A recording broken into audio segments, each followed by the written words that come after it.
Bueno, jóvenes, ¿qué tal? Buenos días con todos, espero que se encuentren muy bien. En esta oportunidad, jóvenes, comenzamos con nuestras clases del Bicentenario. Vamos a comenzar con estos temas acerca del proceso de independencia del Perú en el marco pues de la conmemoración de nuestros 200 años de independencia que se cumple pues el 28 de julio. Este 28 de julio, como ustedes saben, se cumplen 200 años de vida republicana, de vida independiente. Y pues a partir de ahora en todas nuestras clases de historia del Perú vamos a rememorar, vamos a recordar cuál fue el largo camino que tuvimos que pasar los peruanos de toda condición social, de todo grupo étnico, para llegar a lo que hoy conocemos como la vida plena en independencia. Ha sido un camino muy duro, muy complicado y este camino pues lo vamos a empezar a analizar a partir de ahora, ¿de acuerdo? Por eso siempre pongo este pequeño logo aquí para recordarles que son las clases del Bicentenario. Vamos a empezar hablando pues de las rebeliones indígenas, ¿de acuerdo? Que surgieron a mediados del siglo XVIII, es decir, a mediados de los años 1700. eh, Grupos indígenas empiezan a rebelarse contra el poder español y son uno de los primeros movimientos o primeras manifestaciones de rebeldía, de voluntad del pueblo peruano, eh, donde empieza a surgir un sentimiento anti-español, ¿de acuerdo? Y vamos a empezar con la rebelión de Juan Santos Atahualpa, ¿de acuerdo? Uno de los primeros comuneros indígenas en rebelarse contra el poder español. ¿Cómo se desarrolló esto? ¿Dónde fue? Lo vamos a ver ahora. A mediados del siglo XVIII, por consecuencia de las reformas borbónicas, se da una serie de cambios en el virreinato del Perú, ¿de acuerdo? Y ahí es en ese contexto donde empiezan a llegar al virreinato nuevas órdenes religiosas, como los jesuitas. Estos se internan en zonas de la Amazonía peruana. Y muchos grupos de la Amazonía peruana, de la selva central, no reciben eh, a estos religiosos de la mejor manera posible, incluso son rechazados. Y es en ese contexto de rechazo hacia los clérigos españoles, hacia esa orden religiosa, es donde surge un movimiento anti-español, liderado por Juan Santos Atahualpa. ¿Quién era Juan Santos Atahualpa? Era un líder comunal, era algo similar a un curaca, ¿de acuerdo? Pero él tenía una característica que los diferenciaba del resto de curacas o de líderes comunales de la época. Él se hacía llamar como Apu Inca, es decir, el Inca Supremo. Él decía ser descendiente del último Inca, del Inca Atahualpa, por eso que tomó el nombre de este último Inca. Él decía, yo soy descendiente del Inca Atahualpa, yo soy el Apu Inca, yo soy descendiente de ellos y vengo a liberarlos, les decía a los pueblos de la selva central. Y muchos de estos pueblos pues se sumaron a su consigna, a su rebelión. Entonces él los organizó y libró una serie de conflictos y de rebelión frente a estos clérigos, frente al poder español. Entonces, la rebelión de Juan Santos Atahualpa es una de las primeras manifestaciones, como les decía, anti-españolas que se dan en el virreinato del Perú. Entonces, podemos decir que los primeros sectores de la población peruana que se empiezan a rebelar contra los españoles son los indígenas, más específicamente los nativos de la selva central. ¿Qué etnias, qué pueblos apoyaron a Juan Santos Atahualpa? Los pueblos y etnias como los chipivos, los conivos, eh, los gambas, pueblos pues de la selva central, ¿de acuerdo? Lo que ahora pertenecen a departamentos como San Martín, como Ucayali, ¿no? Todo lo que es la selva norte y selva central, la Amazonía peruana. Entonces Juan Santos Atahualpa eh, lidera a estos pueblos y los empuja, los motiva a rebelarse contra los españoles, porque también ellos tratan de seguir una consigna. ¿Y cuál era su consigna final? Lo que querían lograr estos indígenas era liberarse de la opresión, pues, ¿no? Del poder colonial que imponían los españoles, ¿no? Entonces, ¿por qué se da la rebelión de Juan Santos Atahualpa? Porque durante mucho tiempo Las órdenes religiosas, como los franciscanos, llegaban y se internaban en la selva amazónica. Entonces, estos españoles creían de que los nativos de la selva tenían el mismo comportamiento y la misma cultura que los indígenas en la serranía, en los Andes. Esto era pues un falso mito que tenían en la cabeza los españoles, ¿no? Muchos de ellos. Cuando los españoles conquistaron y llegaron al Perú, llamaron indios a todos. Para los españoles un indio era alguien de la costa, de la Amazonía, de los Andes, era lo mismo. No había diferencias, todos eran indios. Entonces no comprendían muy bien y no clasificaron muy bien a cada etnia que existía, porque en todo el territorio peruano existían muchas etnias. Desde la época más antigua que tú te puedas imaginar, el territorio peruano siempre ha sido un territorio multiétnico. Hemos convivido con miles bueno, miles no, con decenas de etnias y de grupos eh, culturales muy distintos. ¿No? En la Amazonía son muy distintos a los Andes y los Andes son muy distintos a la costa. Pero para los españoles no existía nada de eso, todos eran indios y punto. Por eso que no conocían muy bien el comportamiento ni la cultura de cada pueblo. Por eso que los españoles cuando llegaron a la selva pensaban que los nativos de la selva se comportaban igual que los nativos en los Andes. Por eso que quisieron someterlos de la misma manera. Y ahí es donde fracasaron, porque los nativos no se comportaban de la misma manera que los indígenas. Los nativos en la selva eran un poco más reacios a convertirse primero a la religión católica, porque los primeros en llegar, como te comento, eran los clérigos de la orden de los franciscanos. Porque te recuerdo que habían ya expulsado a los jesuitas en las reformas borbónicas. Entonces llegan los franciscanos y le dicen a los nativos, nativos, ustedes están viviendo en salvajismo, tienen que transformarse al cristianismo para que sean personas de bien. Entonces los nativos decían, no, nuestra vida no es salvajismo, nuestra vida es la vida que tenemos desde siempre y no la vamos a cambiar. Entonces los nativos no querían cambiar su modo de vida. Porque llegaban los franciscanos y les decían, tienen que ir a la iglesia, tienen que ir a la misa, tienen que trabajar para dar tributo al rey, allá a la iglesia, tienen que rezar esto, tienen que leer la Biblia. Entonces, todas esas cosas que imponían los clérigos, los franciscanos, clérigo es alguien que está ligado a la iglesia, ¿ya? Los franciscanos cuando les imponían esto a los nativos, ellos decían, no, yo no quiero pertenecer a este modo de vida, no me interesa. Los nativos en la selva no se apropiaron, no siguieron con la narrativa cristiana ni católica, no les hicieron caso, no pegó en ellos. En cambio, en los Andes pegó muy rápido el catolicismo. Muy rápido pegó en los Andes el catolicismo. Mucha gente se transformó al catolicismo en los Andes, ¿no? Porque todo estaba dado para que se acepte ese sistema en los Andes, ¿no? Porque en los Andes ya conocían lo que es el trabajo, el tributo, ya conocían una organización social muy compleja, ya conocían lo que son las religiones y tenían un conocimiento un poco más parecido a lo que imponían los españoles, por eso que fácilmente pues se adaptaron los indígenas en los Andes, pero en la selva no.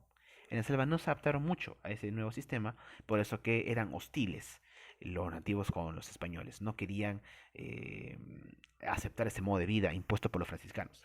Así que cuando aparece la figura de Juan Santos Atahualpa, los nativos siguen ese líder y prácticamente empiezan a rebelarse contra estos franciscanos.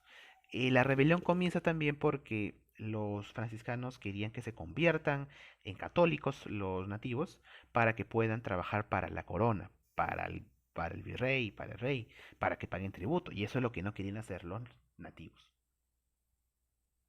Entonces, como no se dejaron evangelizar, como no se dejaron eh, eh, obligar a la fuerza que trabaje, se resistieron. Y cuando aparece Juan Santos Atahualpa, tuvieron un motivo extra para rebelarse. Otra cosa que ocurría muchísimo en esta época era pues las epidemias, las enfermedades. Cuando los franciscanos, que eran europeos, ¿no? Llegaban a la Amazonía y se internaban con las tribus, con las comunidades, ellos traían muchas veces enfermedades como la viruela, como el sarampión. Entonces, rápidamente muchos nativos se contagiaban. Entonces, con el tiempo, los nativos empezaron a relacionar las enfermedades que tenían con la llegada de los franciscanos, de los españoles. Entonces, los nativos decían, cada vez que vienen estos españoles, nos enfermamos, nos da sarampión, viruela. Entonces, estos aquí son seres pues indeseables, ¿no? Tienen que desaparecer, tienen que irse. Entonces, cada vez que venía un franciscano con su Biblia, con su cruz a enseñarle, decían, no, no, no, ustedes váyanse porque ustedes traen solamente enfermedades. Entonces existía ese tipo de estigma con los franciscanos, por eso que los nativos veían con muy malos ojos también a los franciscanos por eso. Entonces, ¿por qué se da esta rebelión de los nativos contra los franciscanos, contra los españoles? Primero, porque los franciscanos quieren tomar para sí, tomar para la corona española eh, un, un sitio estratégico, que es el Cerro de la Sal, ¿de acuerdo? Era un sitio muy estratégico para internarse en la selva central. Ese sitio, ese punto estratégico que estaba en la selva central, querían tomarlo los españoles, pero los nativos no lo querían entregar. Entonces, esa disputa por ese lugar, por ese punto estratégico, fue una causa para que se rebelen los nativos. Otra cosa para que se rebelen, eh, el choque de enseñanza, lo que enseñaban los franciscanos, chocaba, iba en contra de su vida, de la vida que habían tenido los nativos por siglos, ¿de acuerdo? Te recuerdo algo, estos pueblos que yo te estoy hablando de la Amazonía, como los Chipivos, Conivos, Campas, nunca habían sido conquistados por los incas. Entonces estos pueblos siempre han sido libres, nunca han trabajado para otro, nunca han trabajado por un señor, han tenido un estilo de vida un poco más eh, campirano, no han vivido de la cacería y de una forma de una comunidad pequeña. Entonces ese modo de vida lo han tenido siempre. En cambio en los Andes, los indígenas sabían trabajar para el Inca, sabían trabajar para otro. En cambio en los indígenas de la Amazonía no era así. Entonces, que venga un español y te diga, vive de esta manera como yo te digo, para ellos era algo pues inconcebible. Ellos, los nativos, decían, ¿cómo va a venir alguien tan diferente a nosotros a decirnos cómo debemos vivir? No, así no vamos a vivir porque nosotros hemos vivido así siglos. Nuestros ancestros, nuestros abuelos han vivido así y nosotros también queremos vivir así. Así que nadie nos va a cambiar. Entonces, como ellos siempre han estado aislados, nunca han querido eh, cambiar su modo de vida, llegaron los franciscanos y no les hicieron caso. Y eso fue un gran problema, porque los franciscanos eran pues un agente comunicador del imperio español, del virreinato. Entonces, ese fue el choque. Entonces, no querían salir de su modo de vida tradicional los nativos, por eso que se, se sintieron alejados de los franciscanos. Y además, lo más importante, o una de las cosas más importantes, que cuando llega Juan Santos Atahualpa y se comunica con los nativos, empieza pues a crecer en él, alrededor de él crece pues un mito, ¿no? La gente dice, oye, mira, él es descendiente de un inca, de Atahualpa, es un enviado eh, del destino o de la providencia, él nos va a salvar, es nuestro Mesías, nuestro Salvador. Entonces toda la gente se organiza y apoya a Juan Santos Atahualpa, porque lo ve como un descendiente de un inca, que lo ve como un salvador. Y dicen, con él vamos a vencer y él nos va a guiar. Entonces, todas estas causas empujaron a Juan Santos Atahualpa a organizar una rebelión contra los españoles. Entonces, en esa zona, pues, conocida como la Gran Pajonal, se da una guerra de guerrillas. ¿Qué cosa es una guerra de guerrillas? Empecemos a definir ciertos conceptos. ¿Qué cosa es una guerrilla? Una guerrilla, jóvenes, es una forma de organizarse para combatir. Una guerrilla es un ejército que no es profesional, pero se enlista y se prepara para combatir con un ejército profesional. Esa es una guerrilla, un grupo de personas que se arman, consiguen armas, se entrenan y tienen tácticas para hacer emboscadas, para hacer ataques contra un ejército que sí es profesional. Esa es una guerrilla, un ejército no profesional y que tampoco sigue reglas profesionales como un ejército. Una guerrilla no tiene un cuartel, una guerrilla no tiene pues un general que lo respalde un estado, no, una guerrilla es algo que no es profesional. Cualquiera puede formar una guerrilla, ¿no? Forma personas con armas y les hace combatir por algo. Esa es una guerrilla y que tienen otros métodos, ¿no? De dispersión, que se internan en los bosques, hacen emboscadas, ¿no? Ese tipo de actividades. Entonces, Juan Santos Atahualpa les da armas a los indígenas, a los nativos, y les enseña pues a cómo combatir, a cómo tratar con armas y les enseña pues a enfrentarse contra el poder español y lo van a hacer muy bien.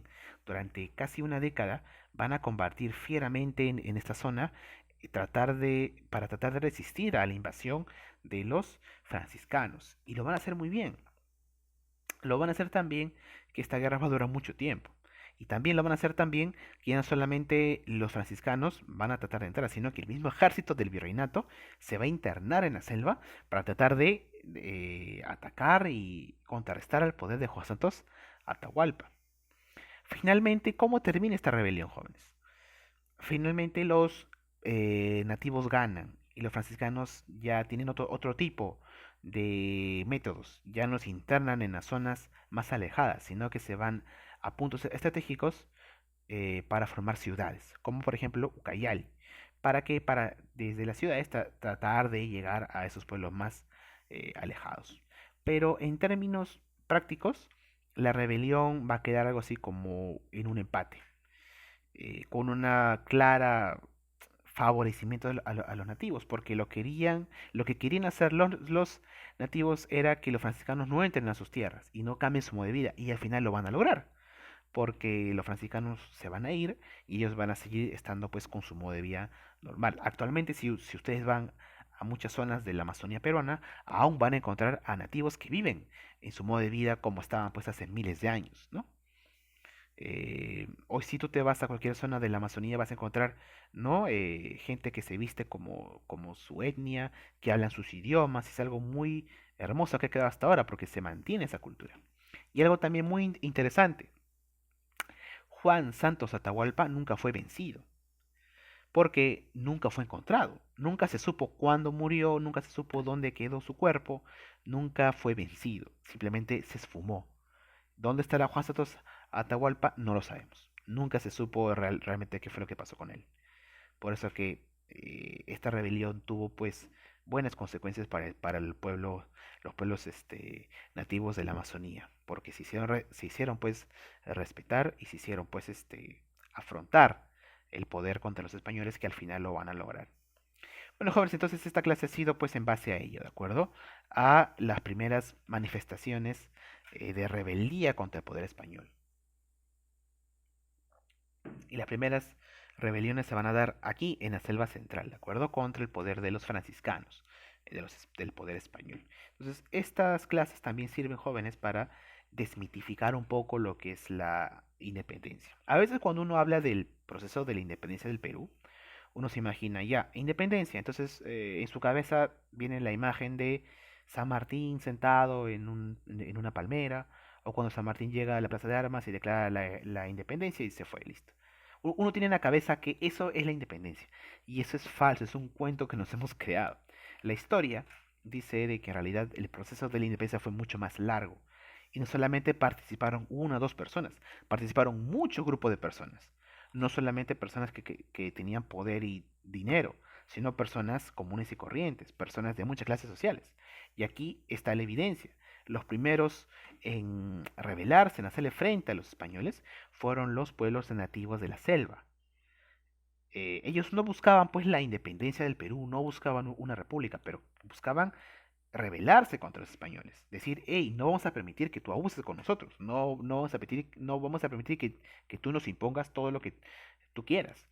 Esas primeras formas de rebeldía se dan con los pueblos indígenas, chipivos, conivos, ashánicas, ¿no? De la selva central dirigidos por Juan Santos Atahualpa.